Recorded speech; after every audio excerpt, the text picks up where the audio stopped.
In today's devotional, we will discuss preaching. Preaching is a prominent part of Christian worship, but it's not the most important part, nor is it the central focus. That distinction is reserved for the Lord's Supper. Yet there are many interesting opinions about preaching in worship. For example, some think that the sermon should be a motivational speech, while others think it is simply a time to rebuke the church. Well, preaching may include some of those elements, but that's not the true purpose of preaching, not according to the Bible. It is these types of misconceptions that reveal to us why it's important to study the subject of preaching in order to understand its place and purpose in worship. So our first question is, why is preaching part of the worship service? Well, the simple answer is because of the commandments and examples that are found in the Scriptures. For instance, what did Jesus command his disciples to do in Mark 16:15? Well, he commanded them to preach the gospel. And what mandate was given in Timothy in 2 Timothy 4:2-4? It was to preach. And what did Paul do in 1 Corinthians 15:1? Again, he preached. You see, there are numerous examples of preaching recorded all throughout the New Testament. There's Acts chapter 2, Acts chapter 3, Acts chapter 4, 7, 10, 16, 17, and even in chapter 20. And it is because of these commands and all those examples that someone will usually stand up and preach as part of the worship service.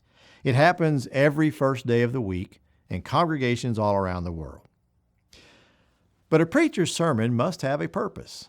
You see, the Bible teaches us that the purpose of preaching is, 1, to reveal and explain the Scriptures, as we learn from Acts chapter 7, verses 1-53, or Nehemiah chapter 8, verse 8. It is also to present Christ as our only hope, as 2 Corinthians 4, verse 5 says, or Acts 8, verse 35 exemplifies.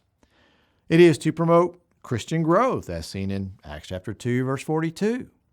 It is also to inform mankind about how to receive salvation. We see an example of that in Acts chapter 2, verses 14-38, and 1 Corinthians 15, 1-4. It is through the avenue of preaching that believers and non-believers learn more about Jesus and the will of God. So, who is the one that preaches? Well, it's someone with a special gift. Is it someone with a special license or a special permission or some special thing to be able to preach? Well, although many of our religious friends want to elevate the preacher to some special office or title such as clergy or reverend or priest or even pastor, those terms are not a biblical description of a preacher. In fact, the word clergy is not even found in the Bible. No, a preacher is nothing more than a Christian who shares the Word of God with others. There's no verse that indicates a preacher is to be any more important than anyone else, that he must have a special license or even certain credentials to preach. The Bible teaches that all Christians are to preach in some form or another. So all a preacher needs is to have a good understanding of the Bible and the ability to communicate well with others.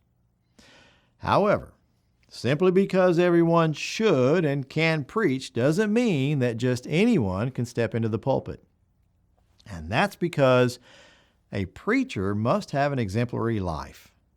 Their actions outside the pulpit are often more persuasive than any words that he may say or speak in a sermon. In addition, a preacher must know how to rightly divide the word of truth, as it says in 2 Timothy 2, verse 15. Therefore, the responsibility of preaching should never be taken lightly. It should never be done for personal gain, nor contain only one's opinions. Peter makes that abundantly clear with, "If anyone speaks, let him speak as the oracles of God." 1 Peter 4, verse 11. It's also been said that a preacher should hide behind the cross when preaching. And that is good advice to remember the true purpose of preaching. Now, how is one to preach? Well, one of the kingdom's greatest preachers, Paul, explains, "Preach the word. Be ready in season and out of season. Convince, rebuke, exhort with all longsuffering and teaching." 2 Timothy 4, verse 2. So from that verse, we can deduce that A, we must preach from the Bible. And B, we must be prepared to preach at any given moment or circumstance. C, we must persuade others by reasoning with the Scriptures. D, we must point out flaws when compared to the Word. E, we must build up and edify others. And F, we must do it all with a method that exhibits much love and patience. Now, lastly, we should understand that preaching is God's chosen method for hearing Him speak directly to us through His Word, as we see in Hebrews 1:1, Romans 10:14 through 17, and 2 Timothy 3, verse 16 through 17.